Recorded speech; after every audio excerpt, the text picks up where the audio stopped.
बिल्कुल हम अफसरान के साथ हैं, हम वाटर एंड सेवरेज बोर्ड के साथ हैं। हमारी अखलाकी जिम्मेदारी है कि कराची के शहरियों को हिफ्ज़ान सेहत के उसूलों के मुताबिक पानी मिले और सेवरेज का निज़ाम बेहतर अंदाज में चले। मुर्तज़ा वहाब साहब से अपील करेंगे कि फौरी तौर पर हमारे जिम्मेदार सीनियर अफसरान को बहाल किया जाए। जो मुअत्तल किया गया है उनके ऊपर कोई मिसकंडक्ट या गैर जरूरी तौर पर चार्ज लगाया, उनको as per rule END rule के तहत एक्सप्लेनेशन देनी चाहिए थी। अगर उसके जवाब से मुतमईन नहीं होते तो वो चेयरमैन से अप्रूवल लेते, पर उन्होंने कानून कवायद को जो है अक्सर नजरअंदाज किया। और अब इतने जो है वो हमारे पास गटर के ढक्कन कौन बना रहा है पता नहीं है। 1994 से टिल डेट 4 लाख जो है सिर्फ गटर दिखाए जा रहे हैं। उसके बाद कितनी आबादी को टेक ओवर किया, 350 से ज्यादा कच्ची आबादियां अभी। रूल्स भी यही है कि उनको मुअत्तल जब करते हैं कि कोई फाइनेंशियली कोई नुकसान होता है उनके सीट पर रहने से, तो उनको गैर जरूरी तौर पर उनकी इज्जत नफ्स को मजरू करके आने वाले अफसरान को अंडर प्रेशर करके, आपको जैसे कि मैंने बताया सब 19 ग्रेड के अफसर हैं। गवर्नमेंट चलाने के लिए ना मास्क है, ना हमें वो दी जाती है 1G बांस वगैरह दिया जाता है, कंज्यूमेबल आइटम है नहीं, ना हमारे पास बाल्टी है, ना बेलचा है, ना गेती है। रिंग स्लेब कहां पर बन रहे हैं पता ही नहीं है। लूट मार का बाजार गर्म है।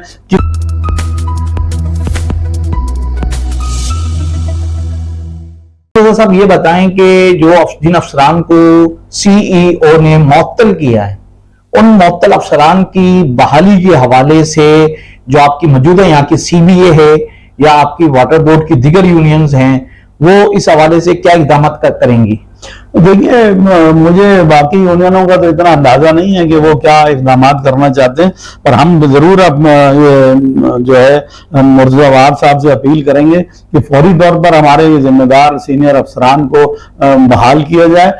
जो मुअत्तल किया गया है उनके ऊपर कोई मिसकंडक्ट या गैर जरूरी तौर पर चार्ज लगाया, उनको as per rule END rule के तहत एक्सप्लेनेशन देनी चाहिए थी। अगर उसके जवाब से मुतमईन नहीं होते तो वो चेयरमैन से अप्रूवल लेते, पर उन्होंने कानून कवायद को जो है अक्सर नजरअंदाज किया और अपनी मनमानी करते हुए उन्होंने इनको मुअत्तल कर दिया। तो ये कोई हिसास अदारे के अफसरान है, इनको बहाल करना चाहिए। अगर वो कोई ऐसी चीज नहीं थी जो लेकर भाग जाएंगे।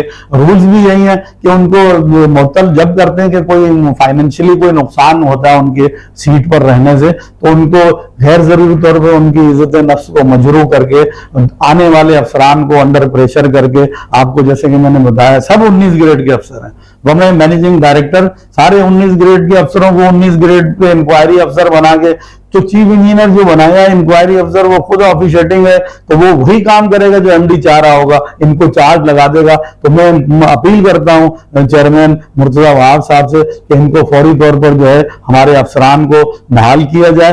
इनका जो इनको मुअत्तल किया उनको जो है वो नौकरियों पर दोबारा बहाल किया जाए और इंक्वायरी की जाए। हमें एतराज नहीं है इंक्वायरी करने पर, इंक्वायरी बिल्कुल उनको कम से कम सिंध गवर्नमेंट के किसी जिम्मेदार अफसर से करवानी चाहिए। हमारे 19 ग्रेड के सीनियर अफसर हैं और इस तरह से वाटर बोर्ड का जो अफसरान और मुलाजमीन का मोराल डाउन हो रहा है। और ये मैं तो इसको यहां तक कहने के लिए तैयार हूं कि ये मुर्तज़ा वहाब साहब को और पाकिस्तान पीपल्स पार्टी को नाकाम करने की एक साजिश है। मुल्क में जैसा कि आपके इल्म है कि मुहर्रमुल हराम की जो है वो शुरू हो चुके हैं जलसे और जुलूस मजालिस वगैरह, और यहाँ पे इस वक्त फुल टाइम अफसरान की तवज्जो होनी चाहिए। अफसरान इस बात पे परेशान है कि कब उनको कौन मुअत्तल कर दे। ये साजिश कर रहे हैं, इनकी साजिशों को नाकाम करने के लिए इतनी जल्दी वो बहाल किया जाए। तो CEO ने जो अफसरान को मुअत्तल किया है, तो उससे तो ऐसा लगता है कि वो तमाम अफसरान को जो है वो अपने अंडर कंट्रोल लेना चाहते हैं। बिल्कुल वो डरा कर लेना चाहते हैं। और ये इस मुअत्तली के लेटर को जब उन्होंने मार्क नहीं किया ना चेयरमैन साहब को, मुर्तज़ा वहाब साहब को, इससे पहले भी जब इनको ऑफिशिएटिंग चार्ज दिया था तो उन्होंने PS2 चेयरमैन को लेटर दे दिया था, चेयरमैन को भी नहीं दिया था। जब ऑफिशिएटिंग इनको चार्ज दिया गया है मार्च में तो PS2 चेयरमैन को। अब वाटर एंड सेवरेज बोर्ड जैसे हिसास अदारे को चेयरमैन के PS अगर चला रहे हैं और PS का नाम मैनेजिंग डायरेक्टर को भी नहीं पता होगा तो कौन है PS, ये हैरान कौन बात है। और अब जब मुअत्तल किया 19 ग्रेड के अफसरान को तो उन्होंने ये जहमत भी गवारा नहीं की कि PS टू चेयरमैन को भी वो मार्क कर देते काफी, तो उन्होंने उनको भी मार्क नहीं की और एक 19 ग्रेड के अफसर ने उस खत पर दे दिया। और ये भी एक जरूरी बात है करने की कि जब उनको सस्पेंड किया गया तो उनको ये नहीं लिखा गया ऑफिशिएटिंग चीफ इंजीनियर थे, उनको फिर SC बना दिया गया। ओरिजिनल लेटर से बिल्कुल हटकर बात की गई है उसको। अच्छा सर, पीपल्स पार्टी और मेयर कराची जो कि वाटर बोर्ड के चेयरमैन भी हैं, वो अफसरान के साथ जो ज्यादती हुई है और आप लोग उनके साथ खड़े रहेंगे? बिल्कुल, हम अफसरान के साथ हैं, हम वाटर एंड सेवरेज बोर्ड के साथ हैं। हमारी अखलाकी जिम्मेदारी है कि कराची के शहरियों को हिफ्ज़ान सेहत के उसूलों के मुताबिक पानी मिले और सेवरेज का निजाम बेहतर अंदाज में चले, पर इख्तियारात वर्कर्स के पास नहीं होते। वर्कर्स पॉइंट आउट कर सकते हैं। अभी हमारे पास जो सेवरेज के निजाम को चलाने के लिए ना मास्क है, ना हमें वो दी जाती है वंजी बांस वगैरह दिया जाता है, कंज्यूमेबल आइटम है नहीं, ना हमारे पास बाल्टी है, ना बेलचा है, ना गेती है। रिंग स्लेब कहां पर बन रहे हैं पता ही नहीं है। लूट मार का बाजार गर्म है। कितने जो है वो हमारे पास गटर के ढक्कन कौन बना रहा है पता नहीं है। 1994 से टिल डेट 4 लाख जो है सिर्फ गटर दिखाए जा रहे हैं।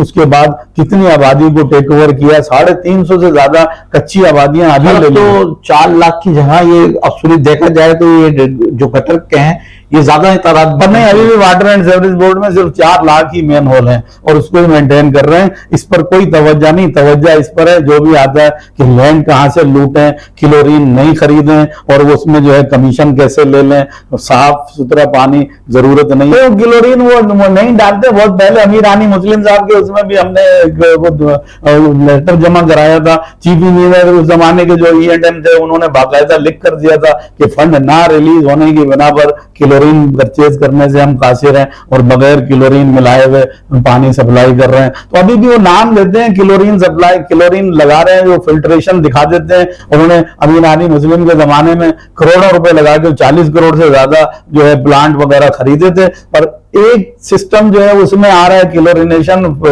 प्लांट के जरिए और दूसरा रॉ वाटर जब उसमें मिला देते हैं 70 MGD के करीब या 45 MGD के करीब, तो उसकी जो है अफादियत तो वहीं खत्म हो जाती है पहले ही मोड़ पर फिल्टर प्लांट के। तो ये बड़े अजीब सब्जेक्ट है। इसको अभी आए हैं हमारे चेयरमैन मुर्तजा वहाब साहब, मुझे उनसे उम्मीद है और जो नायब नाजिम जो बने हैं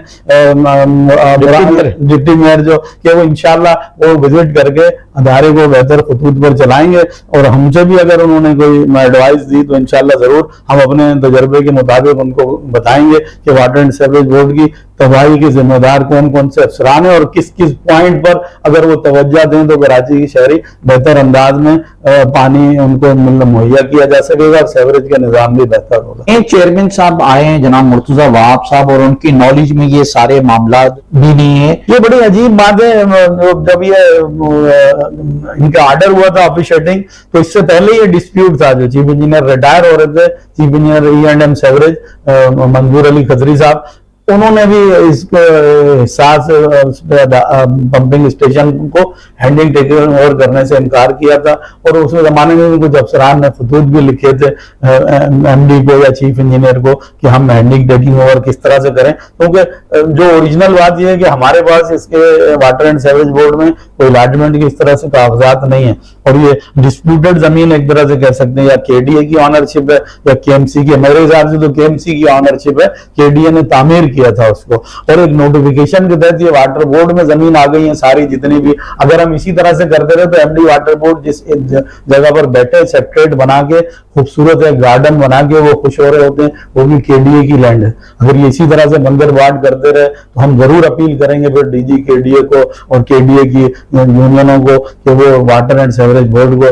अपने हैंड ओवर करें और मिलकर फिर KDA और KW एंड SB को जो है वो चलाया जाए, ताकि ये जो चोर बाजारी कर रहे हैं, जमीनें फरोख्त करने की साजिश कर रहे हैं, उनसे भी बाज रहें और कराची के शहरियों को हम बेहतर खिदमत कर सकें। अच्छा, हमारे नाज़रीन को ये भी बताएं कि सेक्रेटेरिएट तो बड़ा खूबसूरत बना दिया, बड़ा पार्क बड़ा खूबसूरत बना दिया, लेकिन जो वाटर बोर्ड के जो फराइज हैं और उसमें जो दीगर मामला तो करप्शन इस वक्त सबसे बड़ी ज्यादा अरूज पर है, इस हवाले से भी हमारे नाज़रीन को बताइए। देखिए, कोई भी काम उस तरह से नहीं हो रहा। इस्लाहात के नाम पर कमेटियां बनाई थी उन्होंने, 1-1.5 साल हो गया, कंसल्टेंट रख लिया है।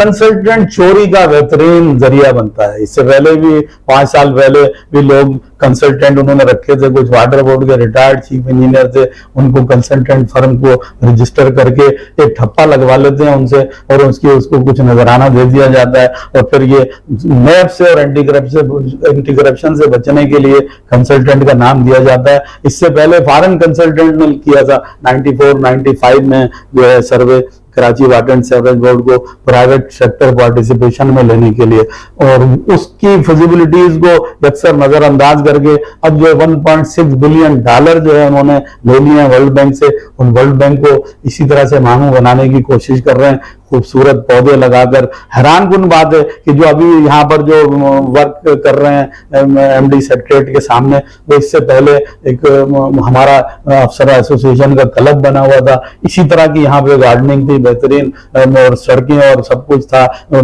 सारा कुछ तबाह करके नए सिरे से जो है पैसा लगाया जा रहा है उसमें, गैर जरूरी तौर पे सिर्फ आर्टिफिशियल मेकअप करके दिखाया जा रहा है। इस वक्त हालत ये है कि टैक्स में जो है वो बातचीत कर रहे हैं कि जी उसको प्राइवेट सेक्टर पार्टिसिपेशन में दे दिया जाए, या केएमसी और उससे मिलकर वो नोटिस बांटे जाएं, जबकि टैक्स में वर्करों के और अफसरान के बैठने के न चेयर हैं न टेबलें हैं अक्सर डिवीजनों में। ये पॉइंट आउट कर चुके हैं, निशानदेही कर चुके हैं, और एमडी साहब जो है वो बेहतरीन सेक्रेटरीट फाइनेंस के हवाले से बना रहे हैं, मेडिकल के हवाले से बना रहे हैं, कंसल्टेंट के नाम पर, कंसल्टेंसी के नाम पर हमारे मेडिकल का बेड़ा गर्क कर दिया। अच्छा, इसमें इस वक्त वाटर बोर्ड की जो बिलिंग हवाले से जो रिकवरी है वो बड़ा कमजोर तरीन पहलू है, और जिस तरह रिकवरी होनी चाहिए वाटर बोर्ड के पास, उस तरह की वाटर बोर्ड की जो इंतजामिया, जो ये फाइनेंस डिपार्टमेंट जो है वो रिकवरी करने में अभी तक कामयाब नजर नहीं है। देखिए हमारे पास समझने की बात है, और एमडी साहब की जब ब्रीफिंग करते हैं तो वो बात नहीं करते। और हमारे पास 2 अलग अलग डिपार्टमेंट हैं, डीएमडी फाइनेंस एक अलग शोबा है, उसके जो है अकाउंटेंट्स वगैरह जो है उनकी पूरी टीम बिल्कुल सेपरेट है, और जो रिकवरी करते हैं वो बिल्कुल अलग शोबा है, वो डीएमडी आरआरजी कहलाता है, रिकवरी एंड रिसोर्स के हवाले से। और उनके पास कोई इख्तियार नहीं खर्च करने का, उनके पास ये इख्तियार नहीं कि किस इलाके में पानी की सप्लाई कितनी एमजीडी आ रही है, उनके नॉलेज में नहीं है। सप्लाई करने वाले अलग लोग हैं, डब्ल्यूडीएम का स्टाफ जो है वो बल्क सिस्टम को अलग सप्लाई करता है, और जो टाउन्स की सतह पर, जो डिस्ट्रिक्ट की सतह पर जो सप्लाई है वो अलग है। 45 दिन जहां पर पानी नहीं आए वहां से किस तरह तवक्को करेंगे आप कि जी वो पेमेंट करें। और अभी जो एक्ट पास किया है और जो ख्वाब है और जो वर्ल्ड बैंक की डिमांड है उसमें वो ये चाहेंगे कि जिस इलाके में रिकवरी बेहतर हो, केई की तरह से वहां पर जी पानी की सप्लाई हम बढ़ा देंगे, रेवेन्यू कमर्शियल बुनियाद पर करेंगे। आईन पाकिस्तान के तहत स्टेट की जिम्मेदारी है सस्ते दामों पानी मुहैया करना। ये प्रॉपर अगर सप्लाई के नागे का निजाम नाफिज कर सके तो कराची के शहरियों को पानी मिल सकता है बिल्कुल बेहतर अंदाज में, और वो हर शहरी बखुशी अपने बिल भी अदा करे। और जब ये पानी की सप्लाई बेहतर करने की तरफ तवज्जो नहीं दे रहे तो ये फिर प्रॉब्लम है। 45 दिन बाद कोई जाके आपको महीने के पैसे दे, बड़ा मुश्किल था। नाज़रीन, हमारे साथ लेबर यूनियन के जनरल सेक्रेटरी मोहसिन रजा साहब मौजूद थे, और जो अपने ख्यालात का इज़हार फरमा रहे थे, और उनका कहना था कि वाटर बोर्ड की जो करप्शन है और बिलखसूस सीईओ वाटर बोर्ड जो है वो अपने अख्तियारात से तजावुज कर रहे हैं, लिहाजा सिंध गवर्नमेंट को इस पर फौरी तौर पर एक्शन लेना चाहिए। सियासी पॉइंट को सब्सक्राइब कीजिए और लाइक कीजिए और घंटी बजाना ना भूलिए, ताकि आपको हमारी नई वीडियोस का नोटिफिकेशन मिलता रहे।